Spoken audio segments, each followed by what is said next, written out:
தேவனாகிய கர்த்தர் கனப்படுத்துவாராக. தேவனாகிய கர்த்தர் கனப்படுத்துவாராக. தேவனாகிய கர்த்தர் கனப்படுத்தி உயர்த்தும்படி நான் ஜெபிக்கிறேன்ப்பா. தொடர்ந்து இந்த சபைக்காக நாங்கள் ஜெபிக்கிறோம். ஆண்டவரே ஸ்தோத்திரம் ஸ்தோத்திரம். நாளுக்கு நாள் எல்லாவற்றையும் இயேசுவின் நாமத்திலே சபை விருத்தியடைவதாக. சேனைகளின் தேவனாகிய கர்த்தர் அப்படி நடத்துங்கப்பா. தாழ்த்துகிறோம், இயேசு நாமத்திலே ஜெபிக்கிறோம், வேண்டிக் கொள்ளுகிறோம் எங்கள் ஜீவனுள்ள நல்ல பிதாவே. ஆமென். எல்லாம் சேர்ந்து சொல்லலாமா? என் ஆத்துமாவே கர்த்தரை ஸ்தோத்திரி, என் முழு உள்ளமே பரிசுத்த நாமத்தை சொல்லி, என் ஆத்துமாவே கர்த்தரை ஸ்தோத்திரி, கர்த்தர் செய்த சகல உபகாரங்களை மறவாதே. ஆமென்.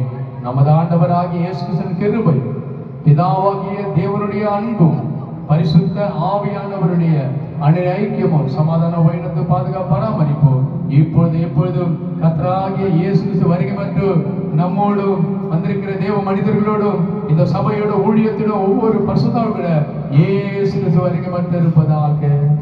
ஆமென், ஆமென், ஆமென்.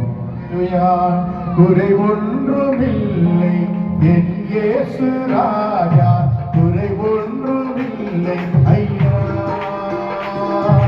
குறை ஒன்றுமில்லை தேவா, குறை ஒன்றுமில்லை என் இயேசு ராஜா, குறை ஒன்றுமில்லை ஐயா, குறை ஒன்றும் இல்லை தேவா.